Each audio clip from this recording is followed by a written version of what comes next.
Hello guys, kumusta kayo dyan? Ang aking content ngayon ay mag-ayos ng computer. Kasi meron akong customer, Pakistani. Meron siyang computer, pinapaayos niya sa akin. Ano daw to? Walang view. Mag-start siya pero wala siyang view.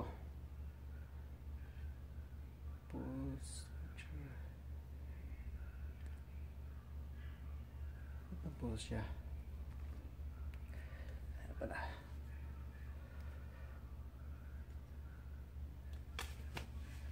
Titingnan kung ano pa daw to, hindi pa daw to nabuksan. Wala pang sino nakabukas dito. I-check ko kung anong sira. Siguro memory niya marumi na or yung video card niya. Titingnan ko kung anong pwede kong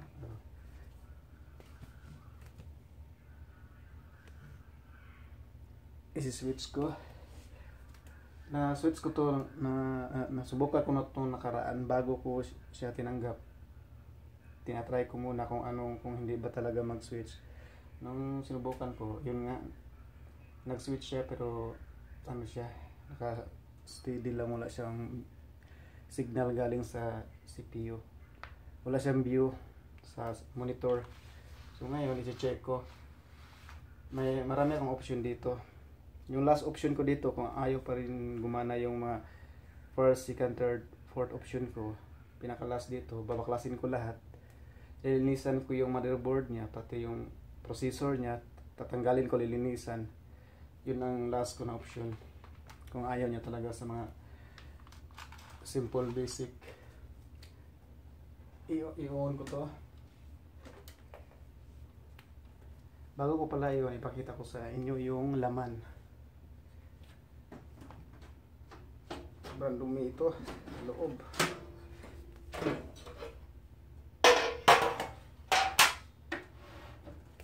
Itong laman niya.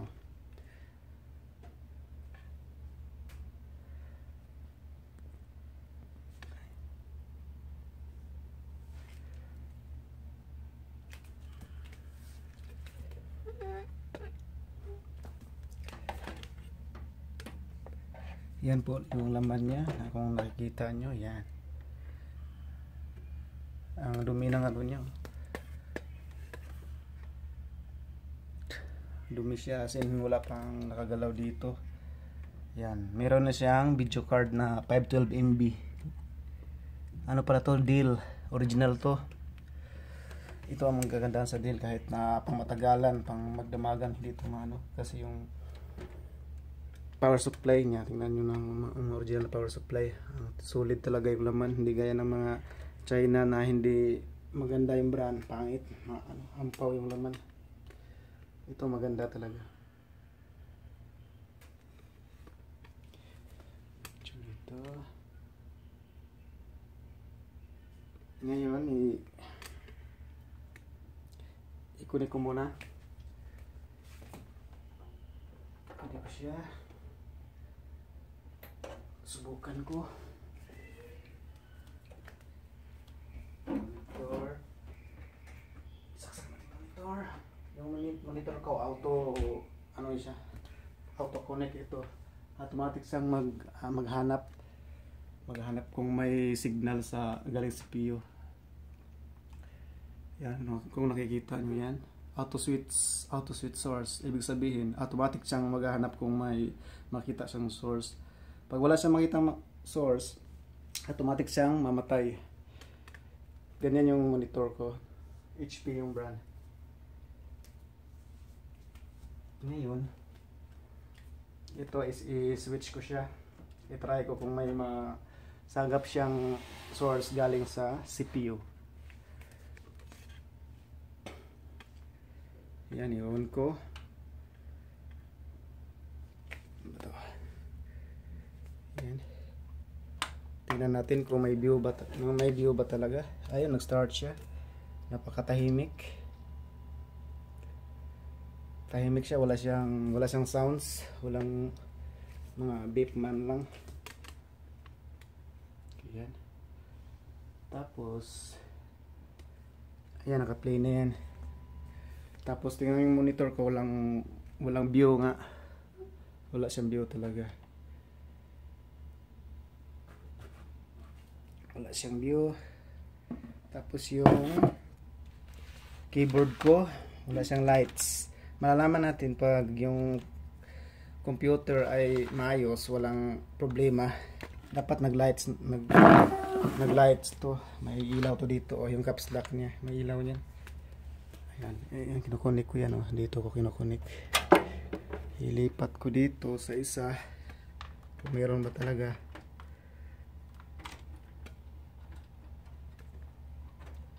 Yan. Wala siya talaga. As in, wala siyang view. Ayan o. Kasi pag walang problema yung computer, dapat may ilaw siya dito. Ibig sabihin may problema to. Ang una kong step dito, tatanggalin ko yung memory. Lilinisan ko ng eraser o di kaya papel. Bago ang lahat, i-check ko ulit yung monitor. Patayin ko tapos ibalik.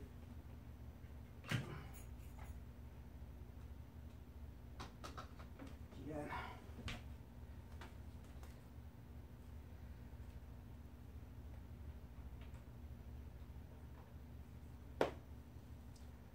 Wala talaga. Monitor is going to sleep. Ibig sabihin wala siyang source na nasagap. Kaya automatic siyang mag-off. Ngayon, ang gagawin ko dito, i-off ko muna yung computer. Ito siya.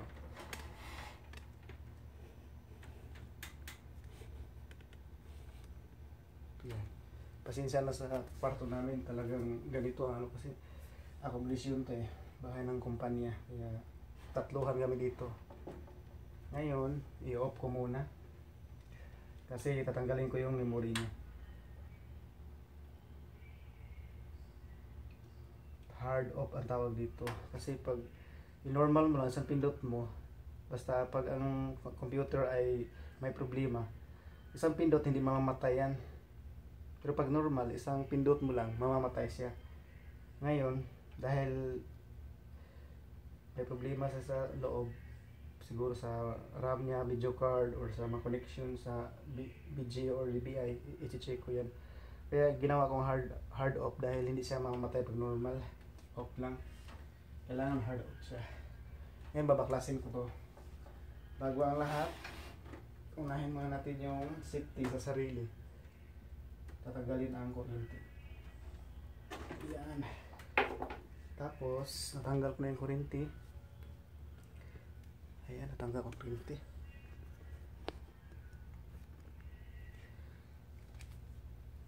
I-try kong linisin yung yung memory, yung RAM niya. Baka sakaling makuha ko. Hanapin ko tong niya, kung ano yung problema. Marami akong option dito. Yung unang-una, yung madaling option, yun ang subukan ko. Pinaka-last, yung motherboard, babaklasin, linisan yung processor niya, lahat babaklasin, linisan yan. Yung pinaka-last option ko. Pero bago na, punahin ko muna yung mga mas madali na paraan.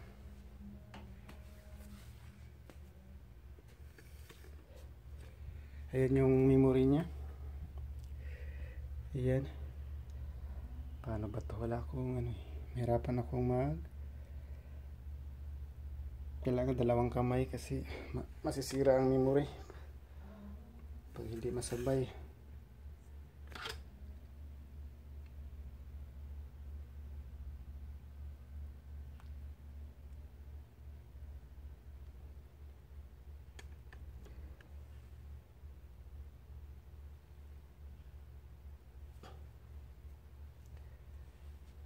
Tawagin ko muna yung kasama ko.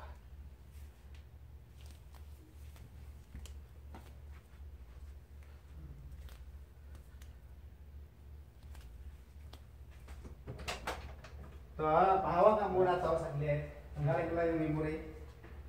Pahawak saglit sa cellphone.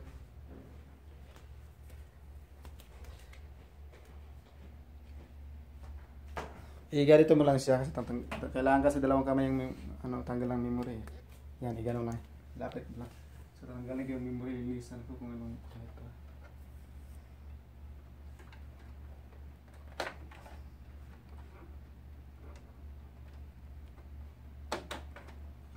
Sabay, dapat sabay ito. Ganyan.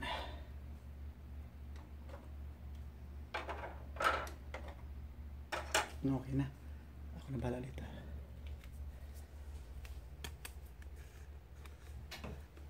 Wala na tayong cellphone dito. Oh, wala na yan. Hayaan mo na lang muna yan. Ngayon, ang gagawin ko sa memory niya guys, lilinisan ko. Yan yung first option ko.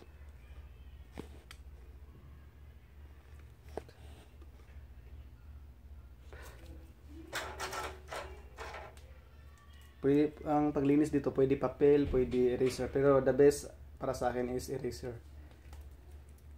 Ito yung unang option ko na kung paano ayusin. So ito kadalasan ang unang problema. Madali lang.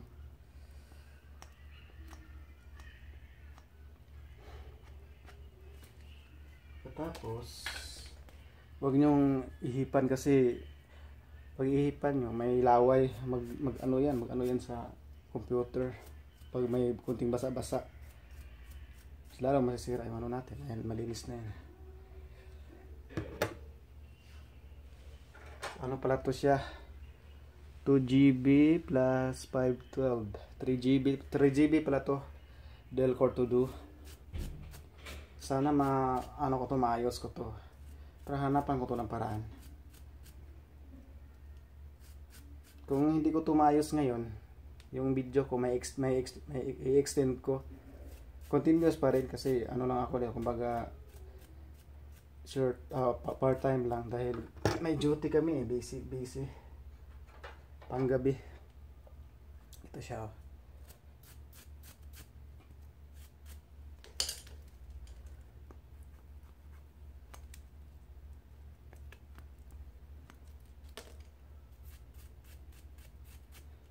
Kaya guys, malinis na yung memory niya.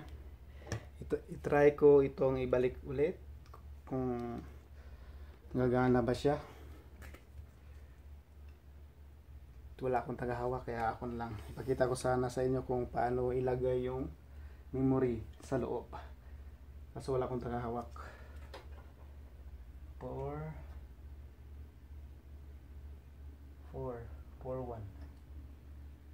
Dapat 4-1 siya. 4-1.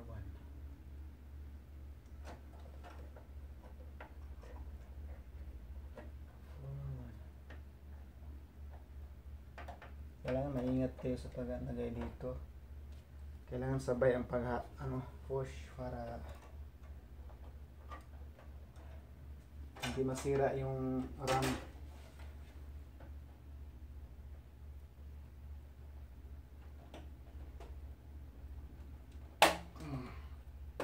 Sabay. Yung tumunog na yun, ibig sabihin nag-lock na siya. Kasi hindi sabay. Dapat sabay talaga. Kasi masisira ang memory natin pag hindi siya sabay. Mabibiyak. 4-1 pala ang nito. Paglagay ng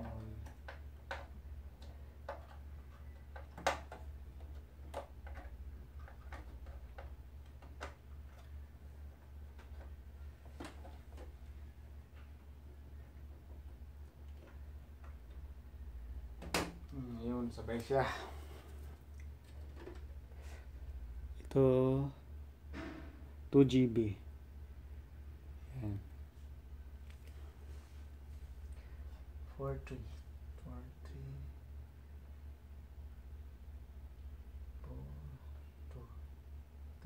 siya.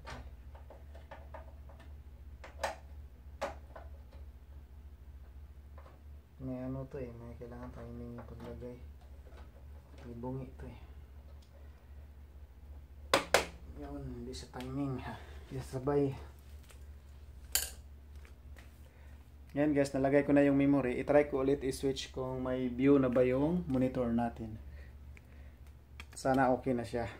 Sa first option ko. Try natin.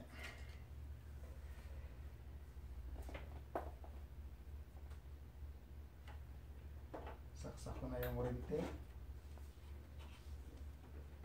Pakita ko sa inyo kung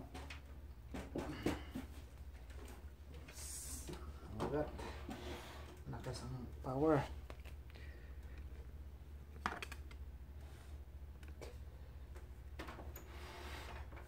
Ayan siya, i-switch ko. Sana may view na siya. Wala pa rin guys, wala pa rin siyang view.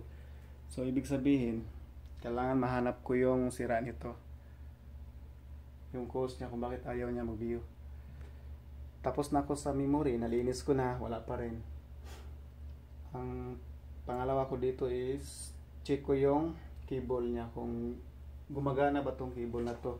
Kasi minsan na-experience ko dati yung hanap ko ng paraan kung anong sira. Nahuli ko sa cable, yung cable niya is sira na, malfunction niya kaya walang view dito. I-try ko para malaman ko yung cable na to i-connect ko sa laptop kung gumagana ba siya, kung gumagana ba yung monitor ko. Subukan ko siya kasi wala talaga. I-off ko to ulit, hard off. Yan, off na siya. Tanggalin ko yung BGA cable. Kasaksak. At ito ilagay ko sa laptop. Titingnan ko kung gumagana ba itong cable na to.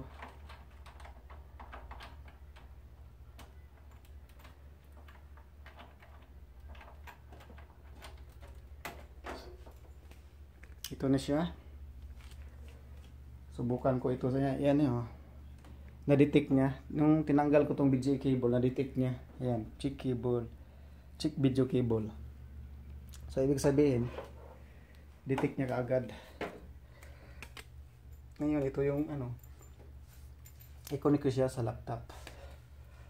Ayun, makikita natin yan.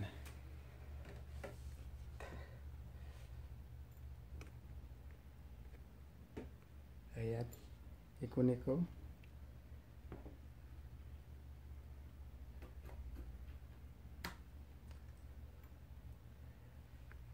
Ayusin natin.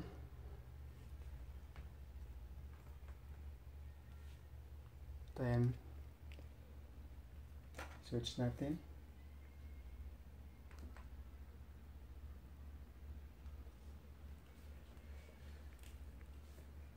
Ayun, gumana siya. Gumana siya. So, ibig sabihin, okay tong cable. Maayos to. I-off ko lang muna kasi na-confirm ko na maayos palang cable. Ayun, gumana yung monitor. I-off ko lang to. Kasi doon ako mag-focus sa CPU na yan. Kasi sakit sa ulo yan pag hindi mahuli. Hindi madali yan. Kailangan talaga. Check mo lahat. Step by step yan. Hindi pwedeng mamadali kasi mahirap. Hindi mo makuha yung sakit niya. So ngayon guys, ibalik ko yung cable. Tapos na ako sa memory. Ito, gumagana to siya. Ibalik ko to.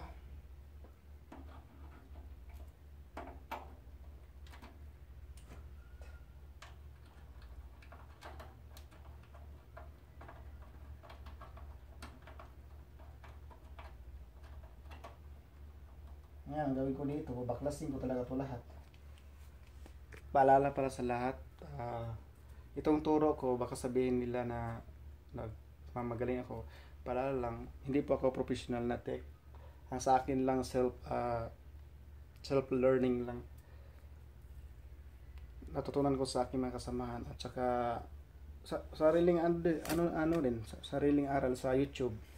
Basta gusto kong matuto, walang imposible. Matutunan mo talaga. Self-motivate lang ang kailangan. Self-motivated. Kasi na-experience ko dati, nagpaayos ako ng cellphone or at saka computer sa Pilipinas dati. Nabudol-budol ako kaya sabi ko, kaya gusto kong matuto sa pag-ayos ng computer, cellphone, amplifier, TV. Kasi ayaw ko ulit mangyari no na naloko kami ng technician sa Pilipinas. Ang laki ng singil sa amin, pati kuya ko na biktima din. Nagpaayos siya ng tab niya dati. Siningil sa kanya 1,500. Pagpalit sa LCD tapos software, firmware lang. Ang mahal, grabe. Kasi marami kasing technician tech sa atin na wise. Lalo pag yung mga tao na walang alam sa gadgets, wala talagang kaalaman sa yun ang nila, pagpirahan nila. Tapos ang ginawa sa iba, instead na isa lang yung sira, dadagdagan nila para mag-add ka ng mga bayad. So, ayun. Sige lang ito ha. Gawin ko ito. Wala pa rin siyang view. Ayun, nalagay ko na yung Yung sunod kong option guys is, dahil tapos na ako sa na-check ko na rin yung cable, check ko na yung memory, nalinisan ko na rin. Tanggalin ko tong video card. Pag ayaw pa rin, tanggal ko yung video card pag ayaw pa rin. Ang sunod dito is babaklasin ko yung motherboard niya lahat, tatanggalin niya lahat, laman loob niya tatanggalin at lilinisan. Kita nyo naman yung dumi, grabing dumi oh. Hindi pa to nabuksan, ako pa lang nakabukas nito. Gustong gusto ko tong klase sa CPU dahil ang tibay dito, pang matagalan talaga kahit saka sobrang siya, tahimik. Yung ibang computer ng mga local, yung mga hindi magandang brand, pag switch mo pa lang ang ingay na ng pan nila. Kasi lang siya, murahin. Pag mga Dell, HP, yan, mga branded, magandang klase yan. Ngayon guys, tatanggalin ko yung video card niya. Pumunit lang to. Ito natin para makita nyo. Ayan, ilapit ko na lang. Kailangan ko siyang ipahiga. Oops.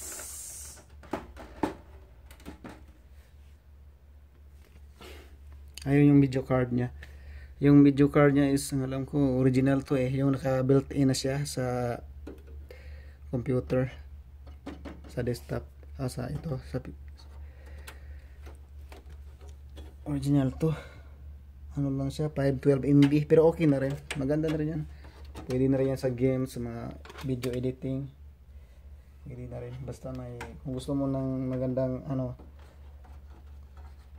graphics, ito video card, lagyan mo ng video card yung mo. O gusto mo mas mabilis, pataasan mo yung memory RAM nya sa CPU mo para mas mabilis. Ngayon tatanggalin ko to. Wala akong tagahawak kaya mahirapan ako dito. Ayan yung video card nya, tatanggalin ko yan. Kailangan ko dalawang kamay.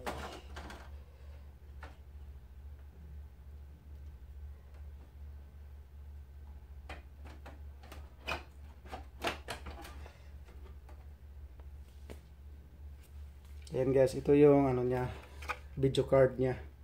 Laki ng video card niya, kaso 512 MB lang. Kasi ito na klase DDR2, pero napakaganda nito, solid. Ito, tingnan nyo ang dumi. Super dumi ito. Mamaya, kung ayaw, hindi pa rin ito gagana pag i-connect ko siya without video card. Ang gawin ko dito, lilinisan ko itong video card, lahat-lahat niyan, naman loob niya. Yan, dumi niyan sa loob. Never pa itong nabaklas itong niya, processor niya. Ako pala makabaklas nito pag kinakailangan. Ito ang last option ko. Kasi minsan, maraming dumi na sa loob. Sa processor niya kailangan linisan, tsaka wala akong wala akong Thermal paste. Kailangan may thermal paste ako. Kasi mahirap mag-backlash tapos ibalik mo wala thermal paste ako. Iinit ang ano mo kaagad, computer, tsaka magkaroon ng another problem.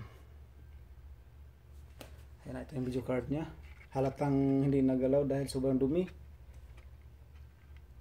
Ngayon guys, i-switch ko siya na walang video card. Sana okay siya. Kasi pag wala pa rin, hindi na ako magtagal, tatanggalin ko ito lahat.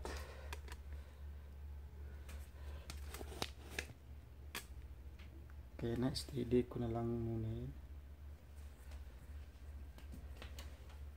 Check natin.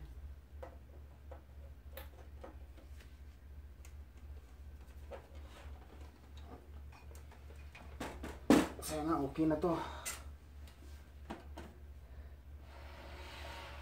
Ito ang pang tatlong option ko. Sana okay din yung ano niya. SATA nya, hard disk. Switch natin. Pag ayaw pa rin to, babaklasin ko na to. Kasi may oras pa ako. Yan, oras na. May 3 oras pa ako para matulog.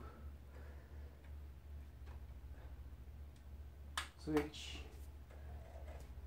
Gana ka na. Please.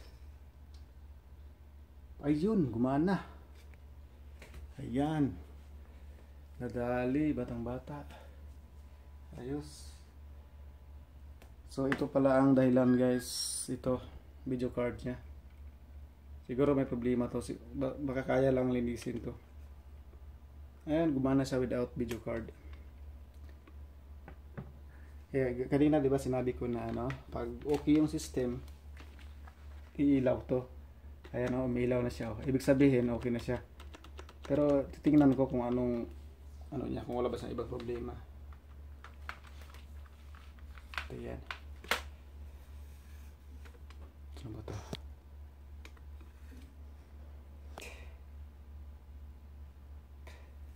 Yan siya.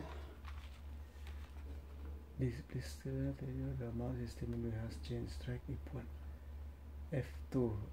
Bago ang lahat, i-F2 ko to para makita natin kung anong problema niya. F2 system. Sayang hindi ko mapalapit. Pero di bale, basta importante na pagana ko. Yes. Memory. 512 GB. So 3GB na siya. 3GB PCI. Sana walang ano to, walang password. Kasi pag may password to, i-reset ko tong password to, i-recover ko sa ano, i-recover ko sa USB. Pero pag may problema yung OS niya, i-reformat ko to ngayon. Punta muna ako, boot manager sequence. Tingnan natin. Kailangan yan na 100%. So ibig sabihin Samsung hard disk lang tsaka USB CD-ROM ang meron. Not present yung onboard nito controller, not present USB device, not present floppy drive, not present. So priority ko yung Samsung hard disk para pag mag ano na siya mamaya i-start yung Windows at diretso na siya. Tapos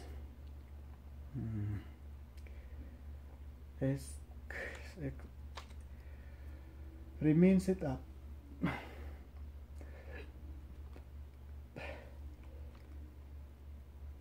Enter when done.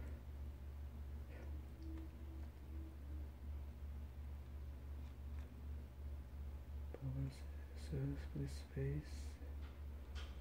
Close down. Enter.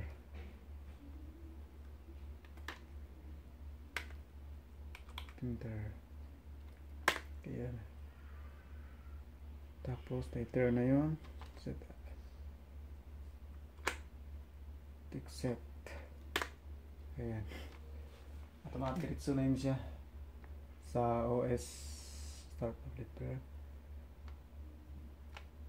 Dahil kundi lang ang oras ko, pwede ko nito i-start up repair recommended. Try natin. Ayan. Ayan siya.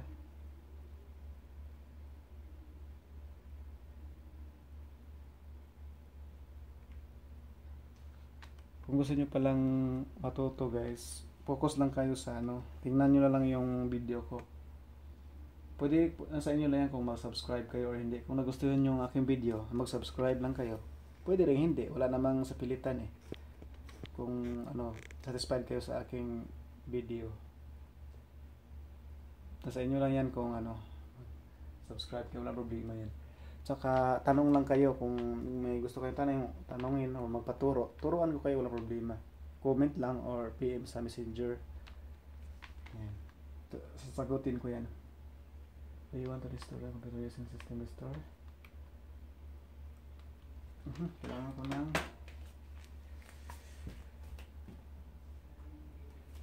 ito. Kailangan ko ng ito. Ayun. Restore. I-restore ko to. You know. Restore. I-try ko i-restore. Kasi ano siya eh.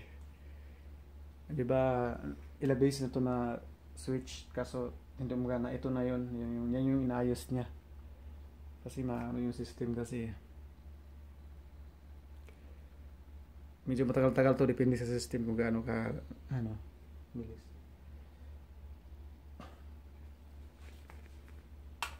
Nakaupo lang ako kasi maliit lang yung kwarto namin, tatlo kami dito, ayun o, higaan na yan. Yan.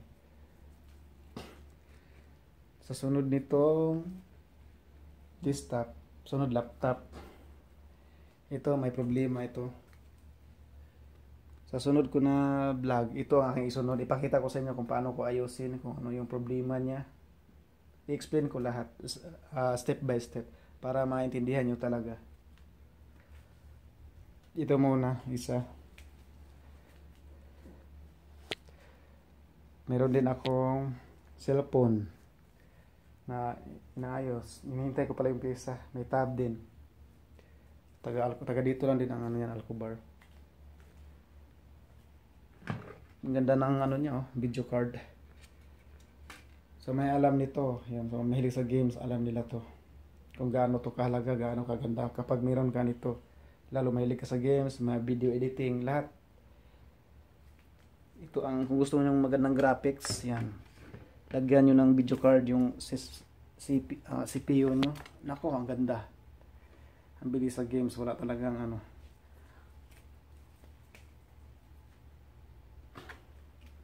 Ayan siya guys, nagano siya.